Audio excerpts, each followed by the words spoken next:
What's up? This is Gordon Gray from Half Lit and DopelivenTV. Hey, this your boy Don Ritchie representing the Midwest 219 Stand Up. Hey, what's up, y'all? It's Lamar Tate. This is your girl, Monifa.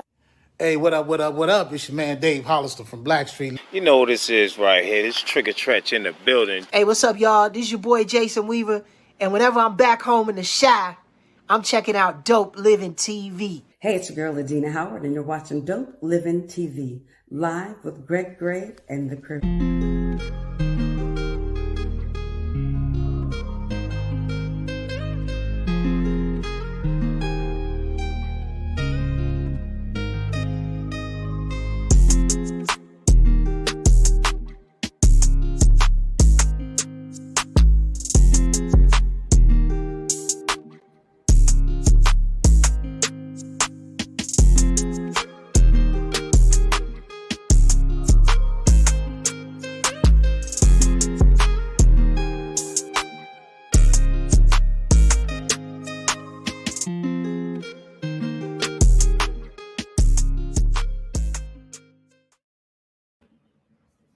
Yo, what's up? It's your boy Greg Gray. This is Dope Living TV Live. Look, the views that are expressed on this Dope Living TV Live are not necessarily the views of Dope Living TV or its affiliates. Having said that, man, welcome to the new week. I hope everybody's Christmas celebration was fantastic. Ate all the food that you want, got the gifts that you wanted, all right, and made some new objectives, to do things a little bit differently, okay? We're good, though. We're good. Shout out to Ron Reed, Views and Opinions podcast. Y'all check them out on Sundays, 7 o'clock, But we want to make sure that we're doing everything different. This is what this show is about. Entertaining, inspiring, and educating everybody on different things that are going on in the world, different things that we need to do differently. And not saying that we're experts at everything, all right? We can only give you our experiences. But, we want to make sure that you guys are seen and heard. So that's what we're doing. And tonight is just one of those days. There's a gentleman that we have on the show tonight. This guy's gone through insurmountable odds, all right? Health problems. StreamYard, live viewer comments show up on StreamYard. This is an example. Click on the comment. Gina, stop. Stop pressing stuff. Hold up. Stop. Oh my gosh, I am not feeling my best. I'm sitting backstage like, I hope I don't mess up because I am so sick. And when you think you don't gonna mess up, that's when it happened. That's when it happens, okay? Oh my goodness, you really have to throw me under the bus. What's happening, big bro? You put it out there for everybody to read. So let me read the comments. All right, it's all good. Oh my gosh. Oh, I'm ready though. I'm ready. I'm always ready. Hey, Gina, you ain't ready.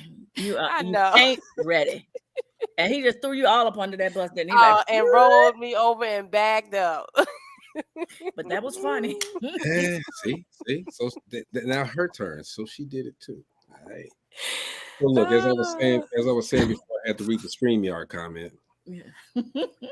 just so you guys, that's a good comment. That's a good comment, though. Here, look. Let's do it. Show up on StreamYard. This is an example. So we click on a comment to show it on the screen. This is production, y'all. This is production. It's production. All right, so today on the show, we got a conversation with a guy who basically wanted to give up. He was told that he had a certain health problem. He wanted to give up. But something inside of him, the resilience that he had inside of him, the fortitude, the strength that he had inside of him, plus a support system, didn't let him give up. Yeah. He had to still be here. You got other stuff to do, and he's thriving right now, okay? And he's here to tell his story, okay? Everybody say hello to Mr. Armond. What's happening, Armond? Welcome. I have been waiting to hear this story. I'm not feeling well, but I was like, I refuse to not come on the show because I have been waiting for weeks to hear this. Yes, ma'am. I feel you. I'm not feeling my best either. I had to take the first COVID vaccine. in order. It was like a Oh. ultimatum I was given. You know what I'm saying? If I want to get a kidney transplant, I got to have that vaccine. Yeah. Hold on with the kidney. Hold on. We ain't got to that story yet. Oh, we ain't got to that story. Getting there. We're getting there. So first of all, man, thank you for taking the time out the day after Christmas. Okay, and you know, Yes. everybody's still feeling that vibe from Christmas. All right, you giving us, you know, a moment of your time to tell us your journey. So I appreciate you, bro. Yes. Thank you for having me. It's all good. I appreciate you guys for wanting to listen to what I got to say. It's a lot. Hey, man, we're going to get as much in as we can. God is amazing, man. Okay. Yes, he certainly is. Here.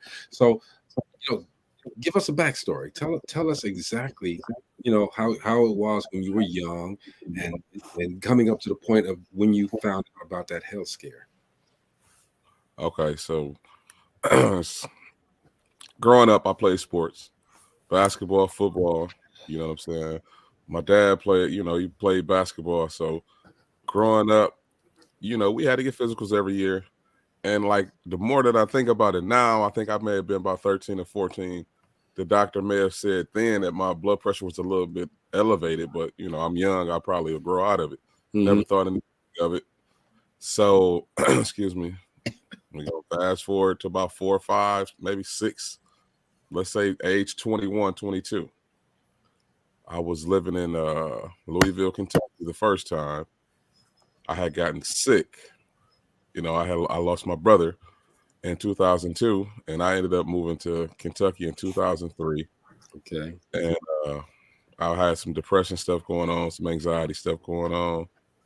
And I seen a funeral procession, and it just took me back to that space I was in when my brother like initially passed away. So that's when the depression stuff started, when your brother passed away. Yeah, after my brother passed away. Yeah, my brother, he passed away. It's crazy. It's coming up this month, January 26th, 2002.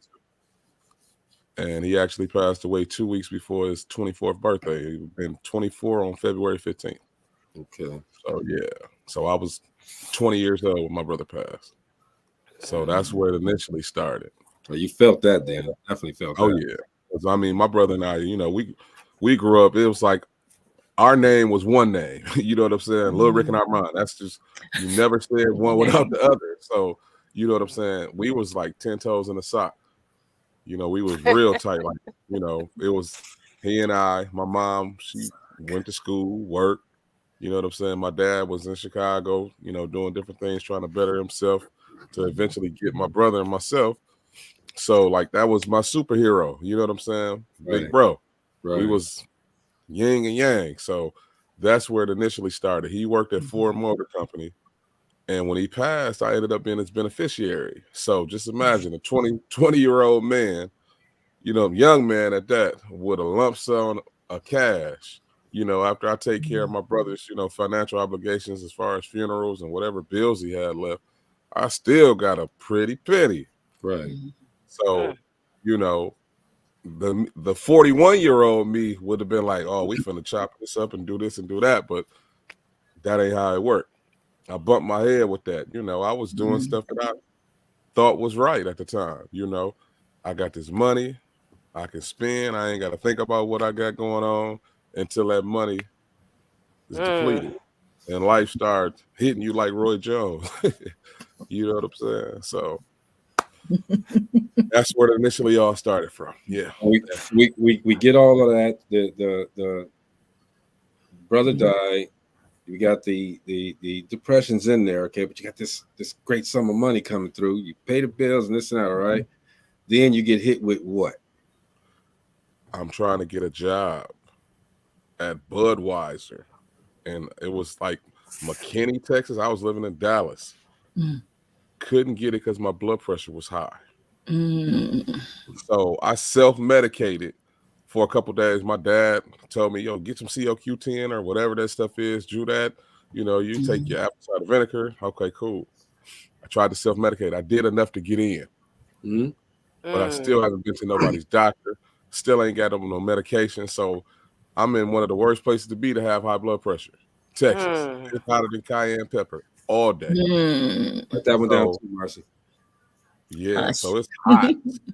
So by this time, I'm walking around with with what I perceive to be I'm gaining weight, but it's actually fluids. It's actual fluid. So we can fast forward another 10 years. Okay. I'm 37 at this time.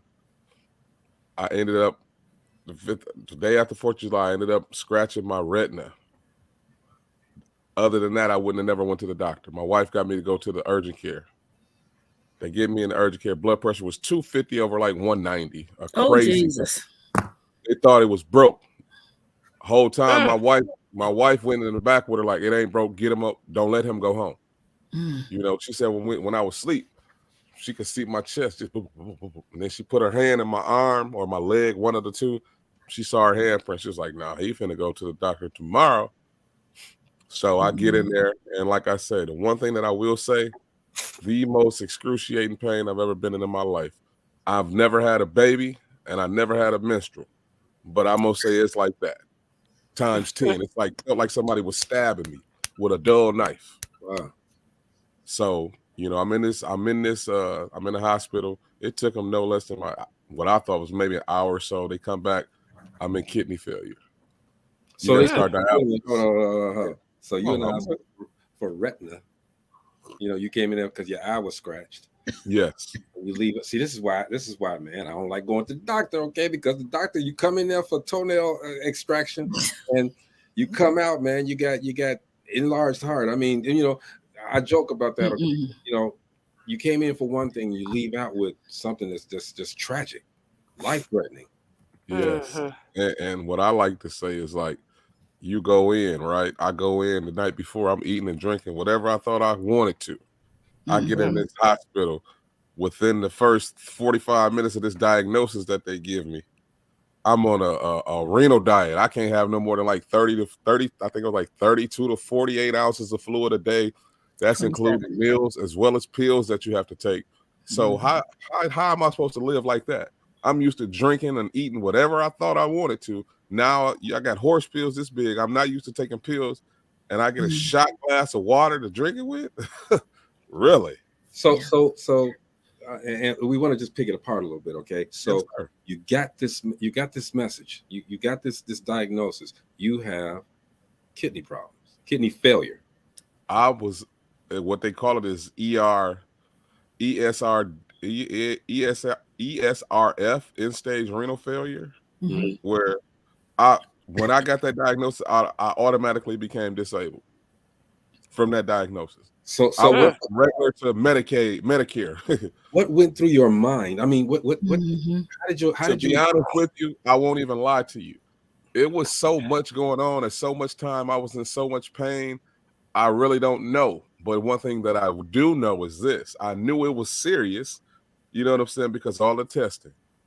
I knew it was serious because I was cognizant. I knew, well, you know what I'm saying? I was in ICU for like 4 or 5 days. You know what I'm saying? I knew this. You know what I'm saying? I knew the severity of it. Every day, twice a day, they doing chest x-rays and they doing back x-rays and make sure no blood clots, no pneumonia or anything like that set up, because when you land on your back, that's the quickest way for anything like that to set up. But so I'm kind of dumbfounded here, because one day you're walking around, okay, and you playing, laughing, joking, and this and that. You know, you got a high blood pressure. If you say, all right, it'll go down. I ain't worried about it. All right, scratch your eye, go to the hospital, and then you come back, and they tell you this. I mean, that has to be like completely devastating. You can't do nothing now. Life devastating. So This is what the nephrologist told me, Mr. Baskin. You're gonna start dialysis on the 8th. This was the 5th. I said, no, I'm not. Straight to dialysis? That's what I'm saying. Oh yeah. Oh yeah. Oh, I'm telling you just how it was told to me. No lie. Well, wait a minute. I have to back up too, because you went there for this scratch on your eye, which is totally different from what they're now diagnosing and saying you got to do this, this, and this. Were there other symptoms? Were you feeling any kind of way other than, oh, I scratched, my eye is hurting? I'm gonna tell you, this is the symptoms that I had before I went in, right? Mind you, I don't know this. I don't think this has anything to do with high blood pressure. Okay. Right. My stomach was, like I said, crazy. I couldn't eat. I couldn't use the restroom. Right. I don't know that. That's not a symptom for high. To me, that's not. But so I'm in the hospital now, right? They telling my wife, Miss Baskin, woo, we glad you made it in because he had about 48 hours before you would have been at the funeral home. Mm-hmm. We don't know how he walking around. We don't know how he's not experiencing any pain, no headaches, no anything. Do you understand that your husband is like a balloon right now? He's like a balloon, just expanding, fluids. They was like tripping, like, what? Like, so, you know, I got all this stuff going on. Mind you, I already don't like the doctor anyway. That's why I ain't been. Right. Because of this, right? Right? This is why I don't like it. So, you know, I'm gonna be big, bad, tough guy. I'm on dialysis now. You know, it initially started in my groin. They put 2 PICC lines in my groin, right? We're gonna test this out. Then they said, oh, Mr. Baskin, you gotta have a procedure. We're gonna put this catheter in. Oh, you do it out your chest. They didn't tell me that, oh, the catheter goes through your jugular and extends all the way around your heart to keep the fluid from, you know, building around your heart. And it's major. You can't get it wet because if you do, it's the possibility of an infection set up. And any infection in an open wound is what? Bye-bye. How are you supposed to deal with all of that? On top of being a man, a husband, a father, and a lost soul whose whole life got changed overnight. So from now bad decision making. You are just, I mean, I know you probably was, I mean, a whole bunch of stuff. A mess. You were pissed. You were scared. You were, you know, a lot of stuff was going through your head. Okay, what happened after that? How did you ride through that? Or did you ride through it? This is the first thing that I said when I was able to, you know, really, you know, just figure out what's going on, because like within this time in this hospital for this pain that I had from that catheter, they gave me a cocktail. It was morphine and it was a narco. Didn't know I was allergic to morphine, lost my mind. Was in there fool, say I tried to pull a thing out which could have killed me. Was talking reckless to my wife, all this stuff I had no clue of. Okay. When I came back to, I prayed, no lie. I said, God, if you get me through this, I promise you, I advocate, I'll do whatever need be. I will speak about this. I will make sure I breathe this. People, I'm gonna let people know what's going on. Please let me get through this. Okay, and as you did that, you got to a certain point. Okay, Marcella, I'm sorry. This is just dumbfounding me. Marcella, you got a statement? Yeah, I'm going through this with a loved one right now. Yes, same ma'am. scenario. High blood pressure. Let it go. Excuse me. One moment. Oh, you're fine. See what you're doing. It's a lot. It's a lot. It's a lot. A heavy burden. I got a few months ago. I got a call. Yes, Loved ma'am. one had trouble breathing. I can hear it on the phone, and I'm like, meet me at the hospital. End-stage renal failure. Started dialysis 2 or 3 days later, and I'm asking the doctor what's going on because I'm the one that's there for him. He said, "Oh, has he had high blood pressure?" I'm like, "Well, let me see." "Oh yeah, I've had it for years, but you know, self-medicating." Men do not like to go to the doctor, and I hear the 2 excuses that you guys are saying. For this reason, you don't like to go to the doctor? No. For this reason is the reason why things happen, whereas things build up. You had symptoms. You ignored them. And I'm not fussing at you or bashing you, but I'm just saying this for the men out there. And this is something that in the melanated community, that men do not like to go to the doctor. I'm not saying act like a hypochondriac, run because you broke a nail or something, but you're having symptoms. High blood pressure runs in the African American community. It is so important. Get that checked. Take your meds and do what's necessary to get it checked, because you, end-stage renal failure, my family member, end-stage renal failure. I'm like, Greg, what was going through your mind? Were you mad at the world? Were you mad at God? Because it's devastating to get a life-threatening diagnosis. I've been there before. How will you feel? Ma'am. Your mindset? In the beginning, you know what I'm saying, I didn't really want to accept it. You know what I'm saying? I wanted people to feel, I thrived off of that. People feeling sorry for me. Pity you know what I'm saying? Like the pity party, because at that time I ain't know what else to do. You know what I'm saying? Everything that I wanted to do, I no longer can do because now I got this ailment.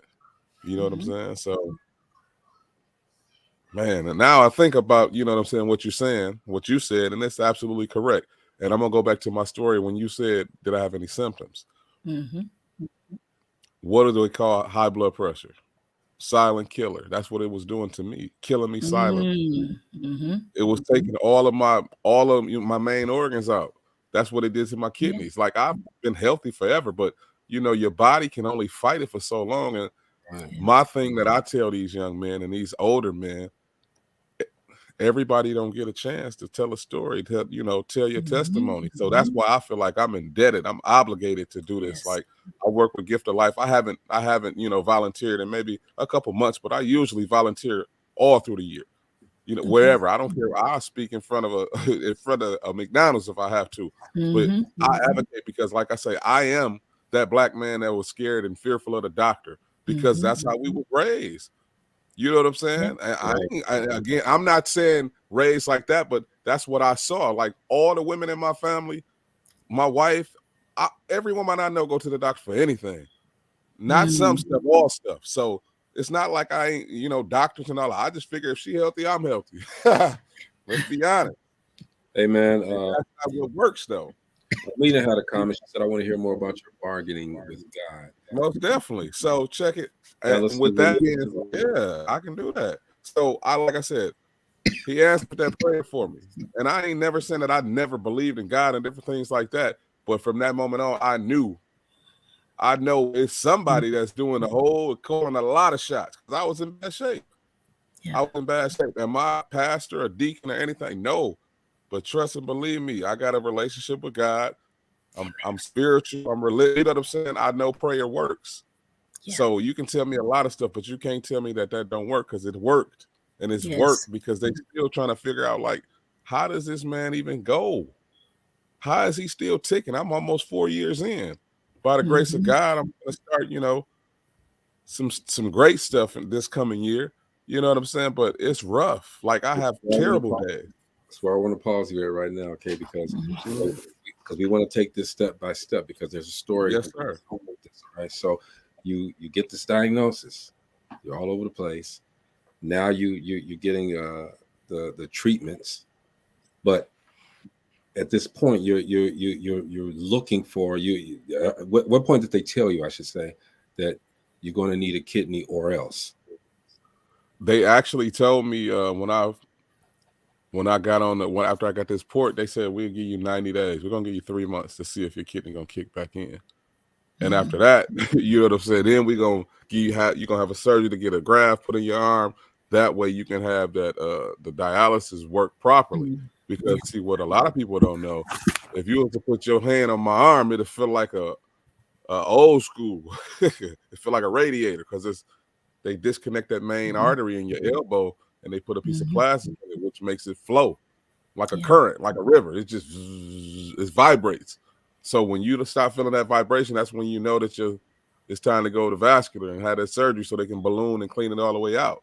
So just imagine, again, we're going back from point A. I'm going from A to where we at. I'm going in the hospital for a scratch retina. I get in the hospital. I have every test under the sun, from AIDS to any hepatitis and everything. You know, I'm clean and clear of everything. Then they come out, my kidneys is bad. I'm starting dialysis. Mind you, my whole diet has changed. I can't eat. I can't drink what I want. You only can have 3 popsicles on top of I'm plugged up. I got IVs, you know what I'm saying? Yeah.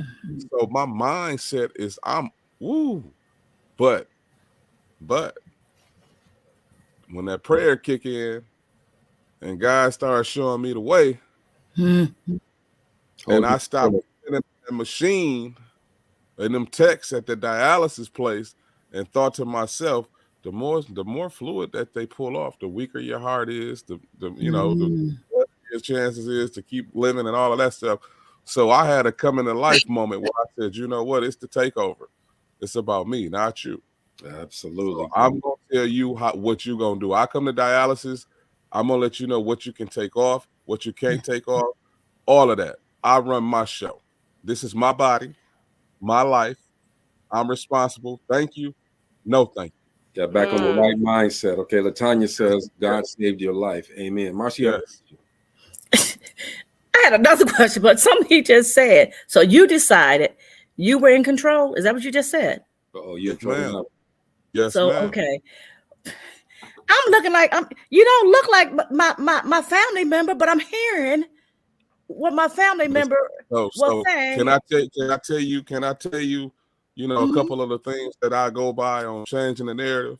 Mm-hmm. The first thing is a diagnosis is not a death sentence. Come on. You know what I'm saying? Mm-hmm. These doctors are paid to do a job. Practicing. Right? That's what they do. But if you have any spiritual being and you believe in anything higher than what we see, you know that ain't it. You know it ain't it. Okay.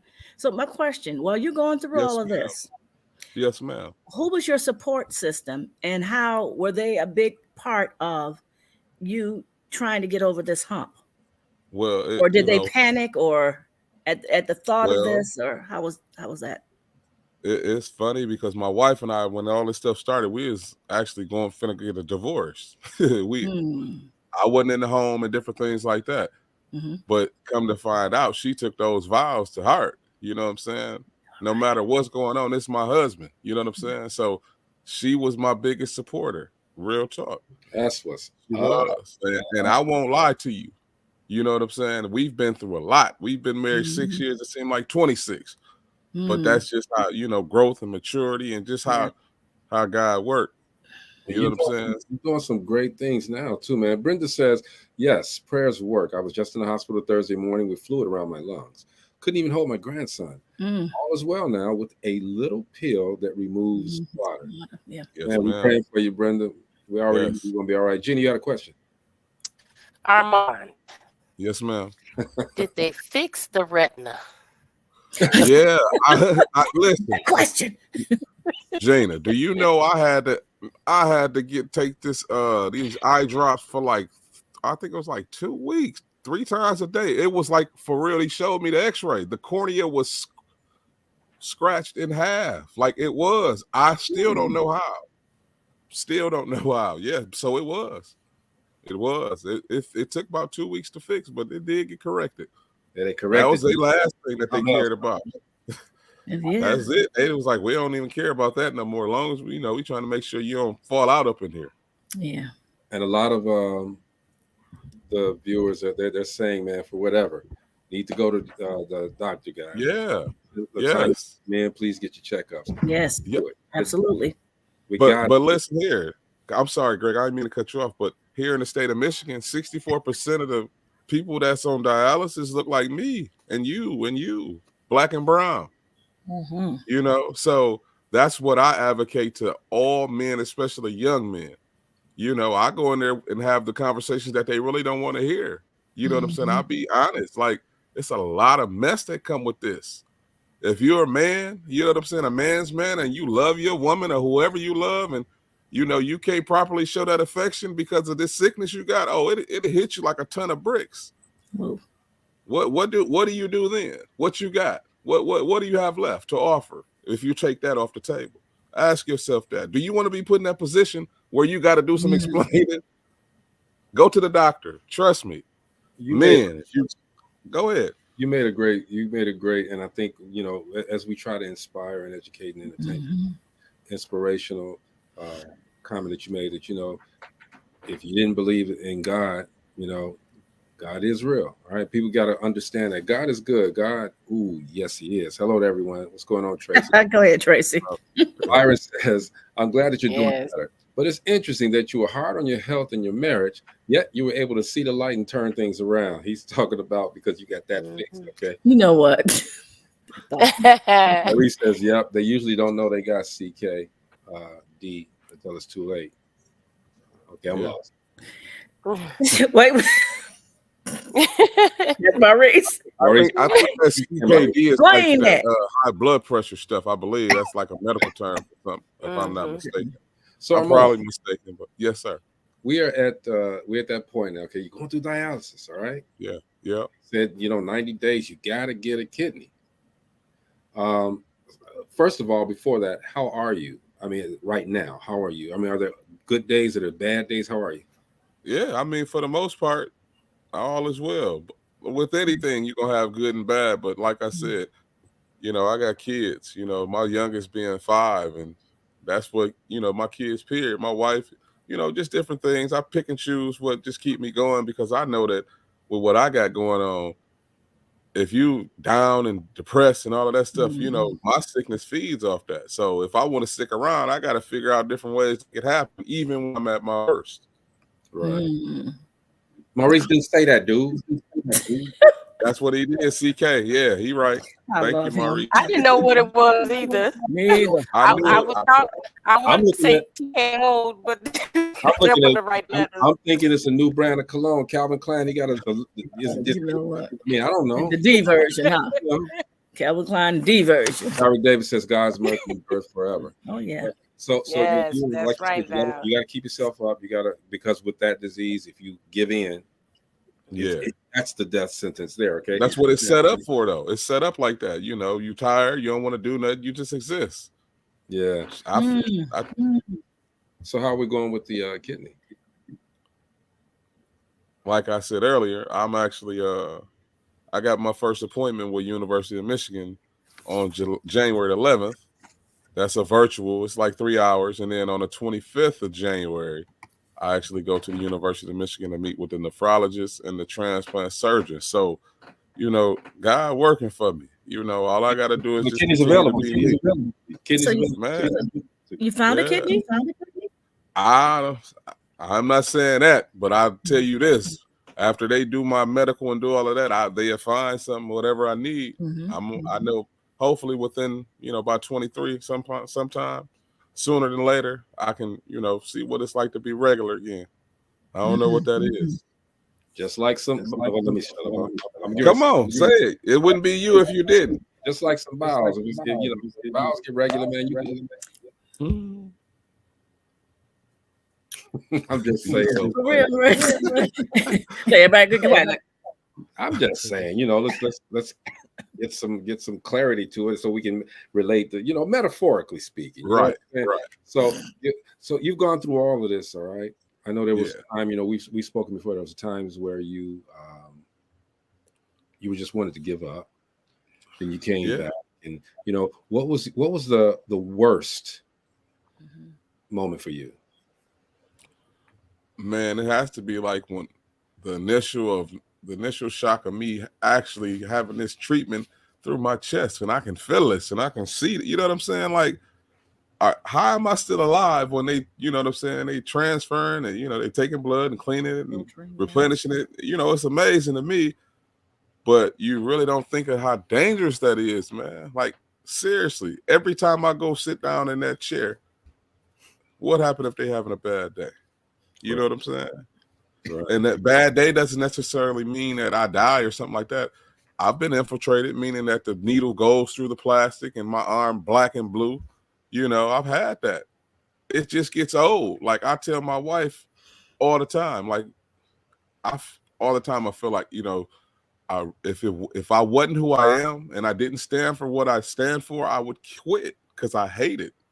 Yeah, I absolutely hate it. I won't lie to you. I absolutely hate it. I despise it. I wouldn't wish this on any person. I'm so dead serious. That's why I'm adamant to speak about this to whoever gonna listen, young, old, black, white. I don't care what you are. You don't want this, man. Definitely. My whole life is just it revolves around my arm and it's dialysis. Imagine that. I'm a grown man I work a full-time job, but my full-time job is dialysis. Bruh, I can honestly say, and I'm quite sure everybody out there can say that you do not look like what you're going through. All right, you do not. All right, and I want to shout out to Ron Reed, because Ron Reed had you on the show before. He's with the Views and Opinion show, and he really talked. You guys really talked about it and basically cried about. Well, that's what Ron do. Him and Terrence, the dude from The Best Man, they cry all the time. But, and Greg too. That's out. My boy. Shout out Mr. VNO himself. I love you, bro. A great guy, man. Okay, but he that's what made me want to talk to you, and wanted to find out a little bit more. You told a lot on that show, but we wanted to give you an opportunity to speak a little bit more. And now you're on social media heavy now, man. You're doing your thing with this new podcast. You want to tell us a little bit about that? Yeah, we actually, like I said, with Ron and the Views and Opinions, he really wanted, he just, like I say, I was in a bad way. And Ron actually, when I was like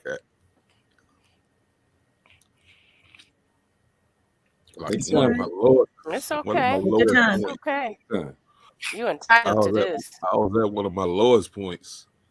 And Ron just reached out like, we've been friends forever. You know what I'm saying? So, but he just like God just put him like in my life, like sit right there by him. You're going to encourage him. You know what I'm saying? You're going to see this stuff through. You're going to have to leave him for a minute, but he needs to know that, you know what I'm saying? He just got to just keep going. And when I had days where I just didn't care about nothing, Ron was literally a phone call away. Anytime I text him, call him, everybody know Ron, an iron worker with no time. Right. He made time, not sometime, every single time. If I needed anything, and me being the man that I am, I would rather go without than ask my wife for anything. And she'd give me the world if I wanted it. But that's just the type of person I am. I would call, hey, Ron, man, you think I can? He'd be like, give me 10 minutes.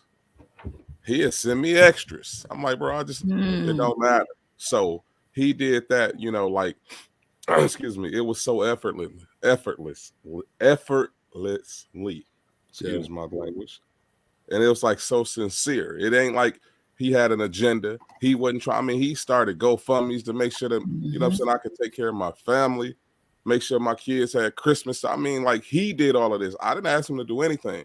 Came and we went to the Bears-Lions football game. We advocated for me a kidney. He got professional signs made by a gentleman we went to school with. It was just, he just was all in. That's like, and you know what I'm saying? It's like, and then he disappeared. And then he came back around with the VNO. And I said, the conversation was, when is my show? He said, whenever you're ready. I said, I'm ready now. He said, I'll be in Flint next week. We did the show. That's what you call a brother. That is. That's most definitely a brother. Okay. Latanya says, Grady, you want to share your video? Of course. We want everybody to share, all right? We're not thirsty and nothing like that, but it's something that you like and it's something that you want to share and impart to other people. Okay. I think there's a lot of people going through what he's going through, and everybody, I mean, they need some uplifting and to see that there is hope. Yes. Go ahead with your question, Jenny. I just want to ask you, Armond, the belief is that God takes you through things because he wants to cleanse you, or he wants you to see something that you're fighting. What was your life like before the diagnosis? Good question. Man, it's funny man. I had like a little voice. It's crazy because this is the first time that I ever spoke about this, and I'm so serious. Like after my brother passed away in 2002, it's like I had a voice in my head that was telling me that something was gonna happen. You know what I'm saying? It was like years though. Years would go by, I would see different things, and the deja vu.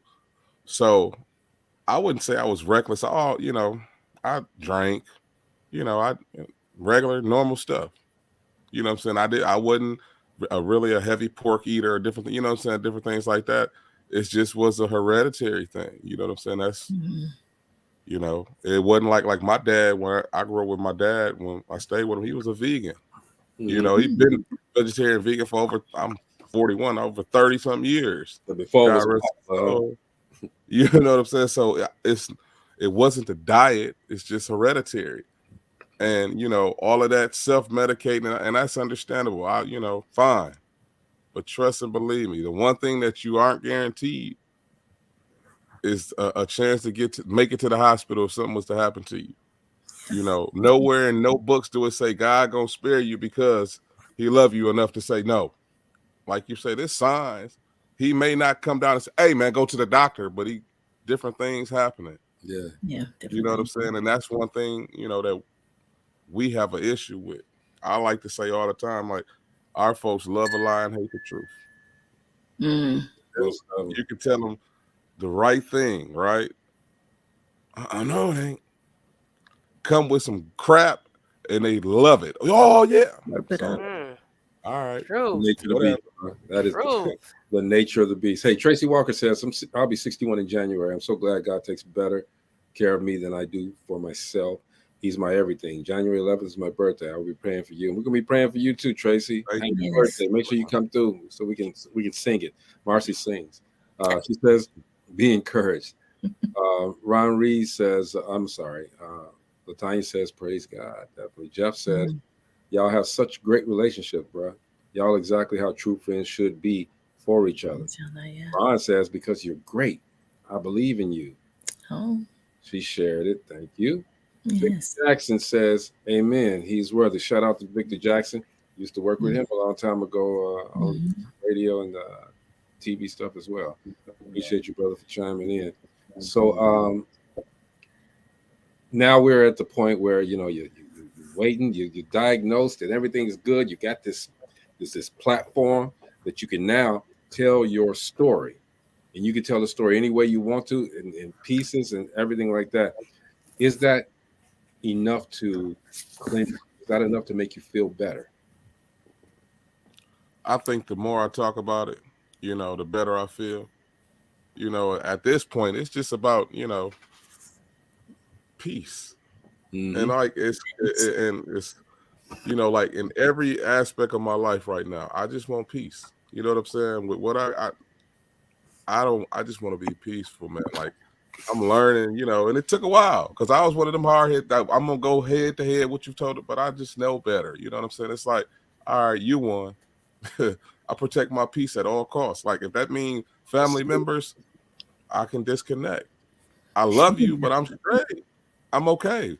You know, I love me enough, right? I'm comfortable with me enough. I love my family who I'm around enough where if you don't fool me, I don't fool with you. No sleep lost. This is you, man, right here, changing the narrative. That's it. With my guy, Jack, Relaford's on there as well. They're doing their thing, okay? And this is a podcast. I think you guys really, really, really need to check it out and support, okay? It's on the VNO network. But see, the VNO network is on the Dope Living TV network. So how did that? That's right. You know, but anyway, you all need to check that out. They got some great stuff. I think you guys are in what, third, fourth episode now? The second episode airs tomorrow, and we finna start the third episode. Yep. So, people, y'all need to check it out, man. Like I said, you know, the first couple episodes just warm you up to who I am as a person, who Jeff is as a person, and then you know, we're gonna show you what changing the narratives means, and it's not just from a if you're sick aspect. We talking about anything in life. We just changing it. We flipping the script. What they said wasn't for us is always gonna be for us. We gonna make it for us. So that's basically what changing the narrative is. Hey man, I'm super proud of you guys, man, for doing that. Marcella, you had a question? Yes. When as you're going through this, is your wife, your family, are they changing like their diets and things and doing being more cognizant of their health as well? For the most, you know, like my wife be conscious of some of that stuff. You know, probably more than me. I'm a little bitty, so I'll eat whatever. You know what I'm saying? While I shouldn't, you know, I will say this. I do a pretty good job of, you know, maintaining what my weight's supposed to be, making sure that my fluids are proper. I'm not fluid overloaded, you know what I'm saying? Nothing like that. So the diet aspect of it went out the window when I figured out, you know, this is my life. You know what I'm saying? I hear you, but man, stop all that. You ain't gonna drive me crazy over a diet, especially when I come in how I'm supposed to. Leave me alone. Sorry. Okay. Go ahead, Marcy. Let's go. Hey, we're gonna take a little break right now to redirect, regroup, and refocus, and just hear a few words of wisdom. Let's go. Hey, what's up? It's your boy, Life Coach Jeff, coming to you with the 1 minute thought. Okay, Jeff, coming to you with the 1 minute thought. Okay, so real quick for this first 1 minute thought. This whole week we're gonna do 4 steps to break through. And the first step to analyzing and knowing your breakthrough is getting to know yourself. Okay. Now, look here. We all say we know who we are, right? So when we all say we know who we are, you have to know it for real and in yourself. Now, as we go through, there are going to be some things that you have to do along this journey. There are going to be some things that you have to accept. But guess what? One fact still remains. In order for you to see your breakthrough, you must be true to yourself and know who you are. Here it is, Life Coach Jeff with the 1 minute thought. Remember, redirect, regroup, refocus. I love y'all.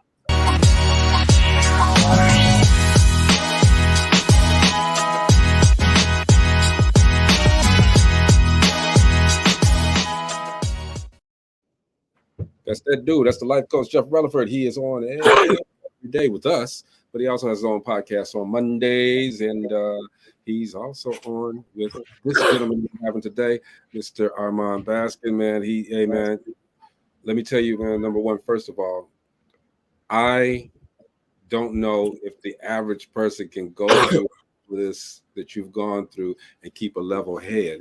It's hard for someone to tell you basically, you know, if you don't do this, this is going to happen. You know, it's something else. Okay, real quick, Eleanor says it's a blessing you got a kidney so soon. Kidney donations are a long wait. Some have been on that donor list for you. Continue to have dialysis treatment 3 times a week. I've heard that my uncle, and I didn't understand it then. My uncle had kidney problems a long time ago, and he went through it for a long time. You know, I couldn't understand. He owned a store, and I would see him take time out and go to this big machine, this huge machine, and connect himself to it. I know it's not like that now, is it? Some people still do that. You know, they do the home dialysis where they can actually, I think they have like a punch needle, a punch pen where you can push it through and do things like that. But me, nothing against it, but that's the risk of infection is extremely high.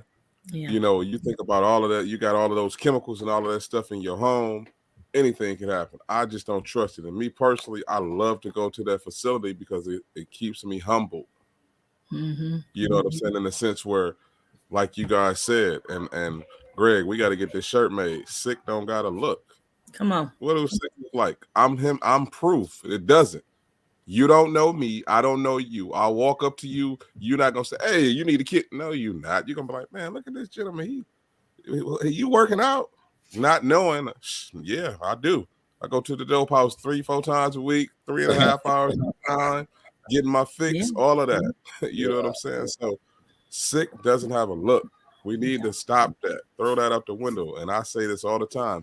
You have people that are sickly, but sick doesn't have a look. I'm sorry, it doesn't.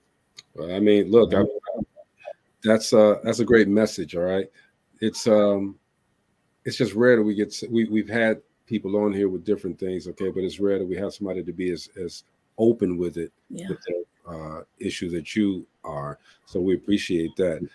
What message can you give to people who are going through some things like that, or are just holding it in and not going? Okay, what message can you give to these people? The first thing that I would say is therapy is great. Find somebody to talk to. Like, believe it or not, it's amazing what being able to release whatever you got going on inside of you without in a judgment-free zone. You know what I'm saying? Where somebody can give you some tips and some pointers. You know, that's the first thing I would say. The second thing is, like, you know, find something to live for. One thing, that's all you need to do is find one thing to live for. You know what I'm saying? One thing to live for. One thing, you know what I'm saying, that you're passionate about. One thing that, you know that you can't, it's no you without it. You know, find some passion.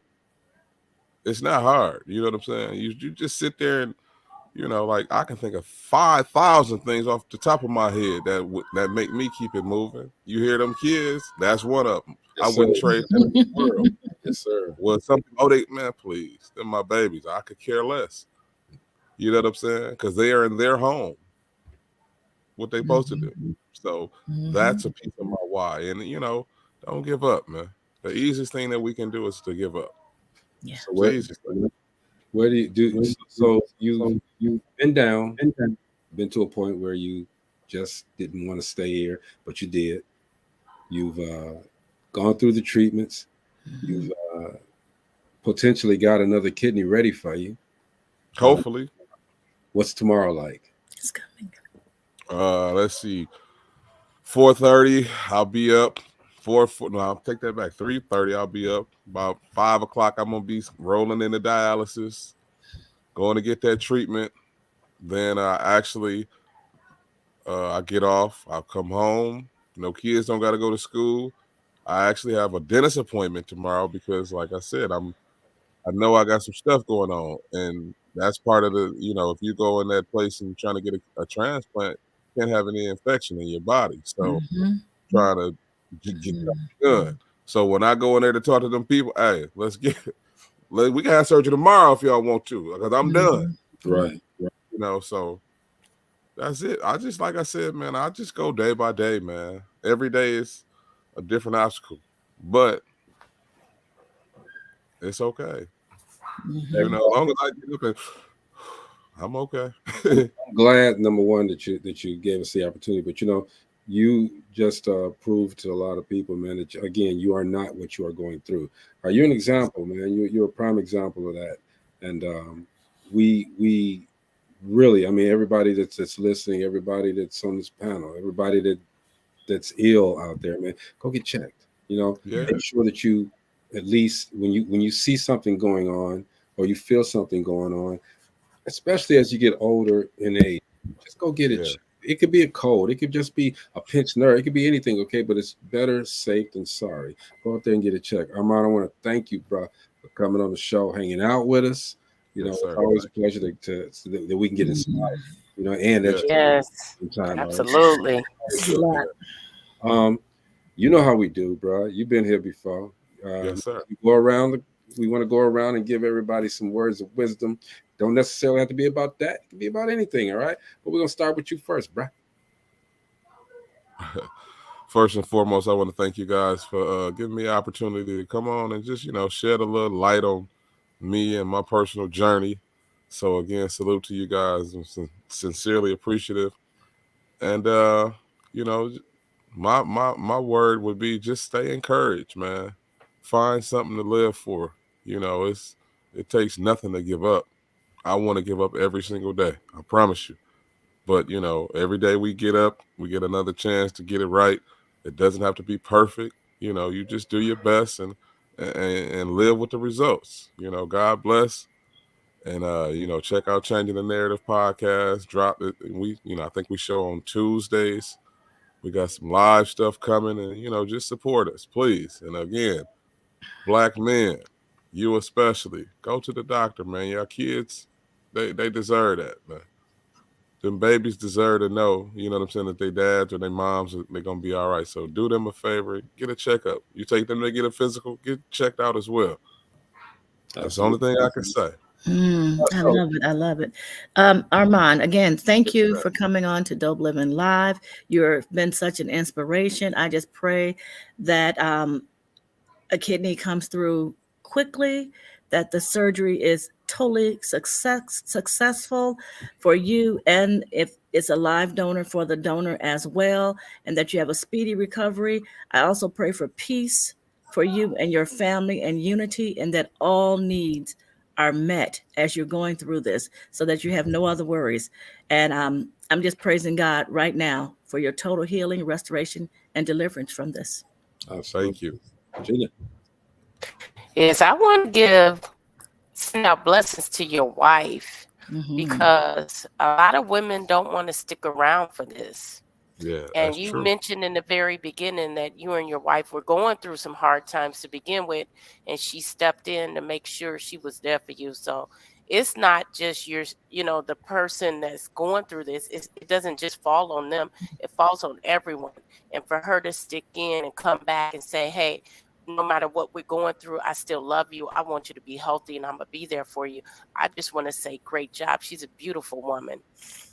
You know what? I'm sitting around here with a cold, You know, and Me I too, hear though. your story. I'm going to get me some tea and some ginger and honey and lick my wounds and sit down and stop whining about this little cold I got, because you know, someone else's story is always, you know, a little bit stronger than yours. But I want to say, Armand, you're doing a great job. Stay strong. You got those babies to I know every time you look in their face, you say, I gotta stay strong. And you're doing just that. I'm gonna keep you in my prayers. I've watched the podcast. It is deep, y'all. It is deep. I've seen it. I gotta watch the second episode. I did watch the first episode. And it's real. I mean, it's real. Yeah. So take a look at it. It is an awesome podcast. I'll continue to follow and support, and I'll continue to keep you in my blessing. Thank you so much. Most definitely. You know, we're going to continue to keep you, man, in our prayers, as well as everybody out there who is ill or going through something. All right. You know, we just celebrated, everyone just celebrated Christmas, and, you know, got around the tree.